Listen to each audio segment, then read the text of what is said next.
Rob, it's a pleasure to have you here on the Simplifying Entrepreneurship podcast with me this week.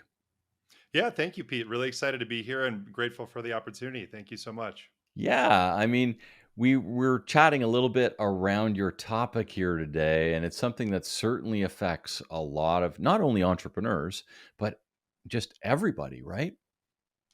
Yeah, I mean, the one of the motivating factors for me for starting my company Humans First was that there are 4.2 billion people connected to the internet. And I really strongly and truly believe that if all 4.2 billion of those people knew what I know about technology and how it impacts humanity's mental health, relationships, and productivity at work, the entire world would be a totally different place.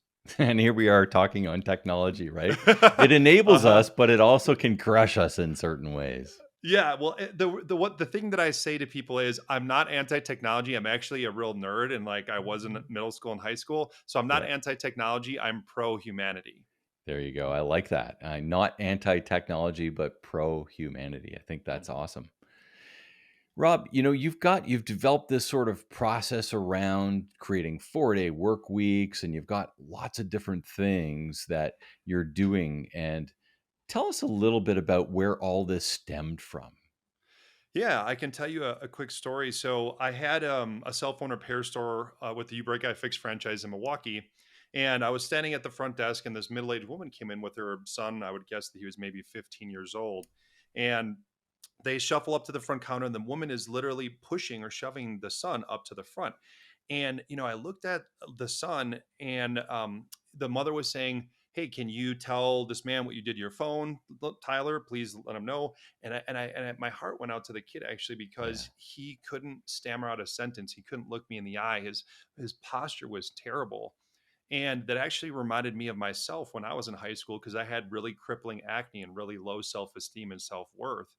And so, I got to this conversation with the kid. I fixed his phone, everything went fine. But then I started paying attention and I realized that this same type of scenario kept happening over and over and over. And then I had the aha moment. I said to myself, well, maybe the reason why these kids can't hold a conversation is because they're using technology so much and they're coming into my store because they need to get it repaired because they're like addicted to it. And sure enough, that's, this is my conclusion, but I truly believe that that is really what is happening to society today is that we are becoming more and more dependent or addicted to technology.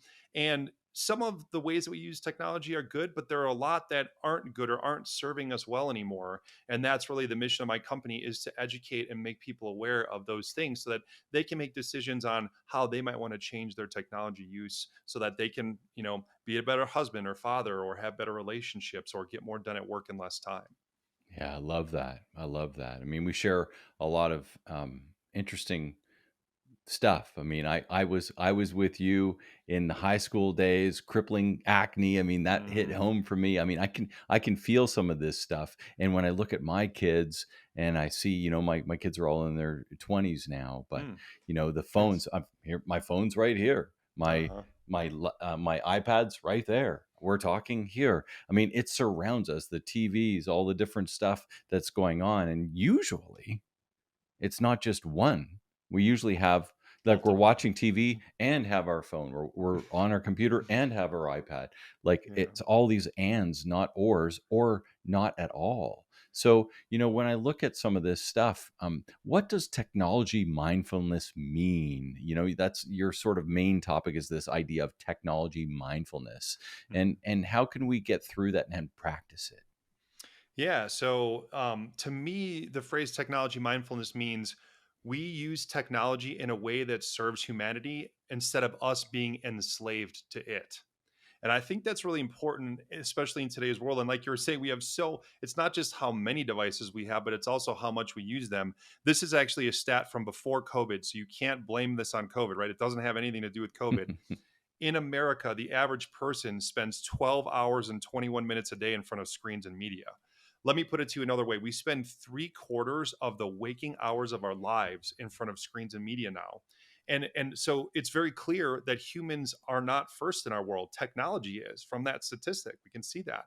And that is though why I named the company Humans First. It's a reminder to everyone that the things that give us the most joy and happiness and meaning in our lives don't revolve around technology. They revolve around other people, connecting with the hearts and souls of other people. And I'm here to help people and remind people of that, because I think we're kind of losing our way as a species. We're not keeping that in mind anymore. Rob, this hits home, I think, for not only for a lot of entrepreneurs and their businesses, but it hits the hot spots of the kitchen table, the supper time, Mhm. after supper. The different areas around your life and how we're interacting and what it could be versus maybe what it is. Mhm. And I think that's a really interesting thing. How much work are you doing, Rob, with businesses on this sort of topic around the idea of how and I'll use it from my frameworks. When I'm coaching business owners and how I've arranged as much as I can with my team is like I schedule emails. Mhm.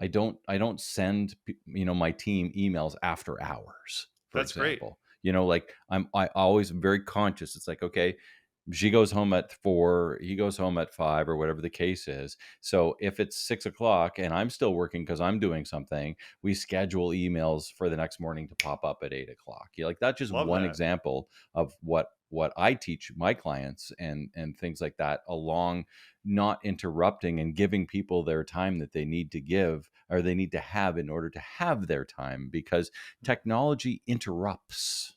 Mhm. And that's it. It's when you don't turn it off and all those things. So even if they do have their phone, at least you're not a piece of that interruption from work. And I think there's appreciation around that, and there's a certain I think there's an ethical standard that is being abused by a lot of entrepreneurs and business owners Mhm. around that. And I'd like your thoughts on that. Yeah, so I really admire that you do that with your team, Pete, and I wish more teams or bosses would do that. I think their workplace would be very different. I can give you a couple of statistics and explain to you what I see happening across almost every country in the United States, or every business, excuse me, in the United States today, and it's really bothersome. So let's pretend you're having an amazing day at work, like you're just Yeah. crushing it, like everything's going into place, you're just getting a ton done, like that state of mind is called flow in Yep. psychology. Hmm. And what the research shows is that when you're in flow at work, you are up to 500% more productive than when you're not in flow. And so what that means is if you can just get into flow for 2 hours a day, only 2 hours, you can accomplish more than in an entire regular day. Well, here's the problem. When you're in flow, what the research also shows is that when you get interrupted, it takes 23 minutes Yeah. to get back into I've flow. heard that one. The other couple statistics are we check our email and Slack once every 6 minutes, and we get a notification on our smartphone once every 15 minutes. So if you're doing the math here, you're saying, well, if I'm checking my email every 6 minutes, how am I getting into flow? And the answer is you're not. No one is getting into flow anymore. No one is doing high quality work, and no one is nearly as productive as they could be, because of all the constant distractions and interruptions. The other thing, though, which to me is even more concerning than the productivity piece, is what people don't realize, and I really had to read countless books to come to this conclusion.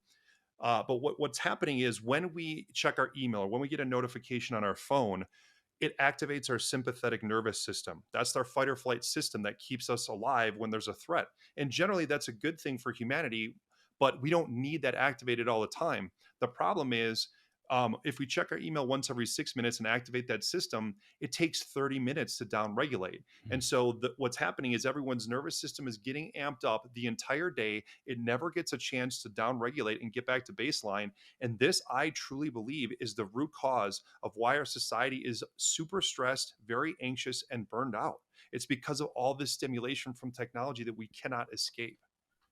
Rob, give us 3 quick tips of how we can get through this so that people have a couple of actionable items that they can take with us here. Yeah. So the first one, and this is sometimes difficult for people to execute, but basically, we are about 2 times as productive on a computer as we are on a smartphone. So let's pretend you do your entire job from your phone all day and you work 8 hours. Well, you could literally be working half the amount of time if you just did it from a computer. And I get that a phone is more convenient. There's no denying that. But people are trading. So you have to ask yourself, what do I want to trade? Convenience or productivity? you have to make a decision. And a lot of people are trading convenience for productivity by using their phone, but they're spending way more time working. The Yeah. second thing is that I'm a real big proponent of batching emails or checking them only at certain intervals of the day. Exactly. I Love that. basically check my emails once or twice a day, and it's not the first thing I do. I don't hardly ever check my email before I do important stuff, and that to me really sets the tone for the day. The third thing is making sure that you block time on your calendar for what I call GSD time, or get shit done time. Yeah. So every day from 8 a.m., repeating forever, Monday through Friday, I have a block of time on my calendar that says GSD, and I try everything humanly possible to not schedule phone calls, not schedule meetings, not schedule Zoom calls, not make appointments, and really focus during that 3 hours. If I can do that and get into flow, even if the rest of my day is unproductive, I just had an amazing day and I only Yeah. worked 3 hours. And Love it. that is a huge help. Love it. Love it. I think some great things here, Rob, to really contemplate. And, whether you're driving here now or listening at home or listening at work or whatever the case is, there's some work to do. There's work. I mean, and I practice a lot of what you're talking about and have for a long time. And it's a never-ending problem because we get Mm-hmm. sucked back in. Mm-hmm. It's like, and that's the whole point, right? Like it's designed to suck you back in. It I is. mean, Yeah. it's hard to not get sucked in. And one of the things I'll share, one of my favorite Mm-hmm. ones is that I turned off all notifications on all of my devices probably Love it. about 5 years ago. So Wow, a long I'm time ago. I don't have dings, I don't have buzzes, I don't have vibrates. And when I look at my phone or my iPad or whatever the case is, that's when I get the message. So it's at Mhm. my choice, not at somebody else's ding.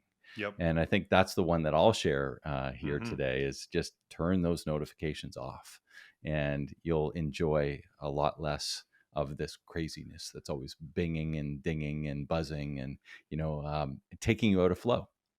Yeah, interesting stat. 85% of people have not adjusted the notifications on their phone at all. So it's likely that about 9 out of 10 of you have not done that.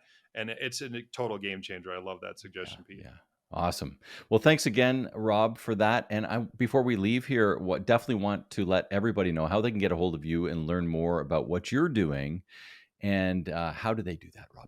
Yeah, thank you, Pete. So, one thing that I like to offer the listeners of your podcast is a free 30-minute consultation with me. All you need to do to redeem that is just go to my website, humansfirst.us. And then there's a button in the middle that says Tell Me More. Just click on that and fill out the contact form and mention in the subject line that you listen to me on the Simplifying Entrepreneurship podcast.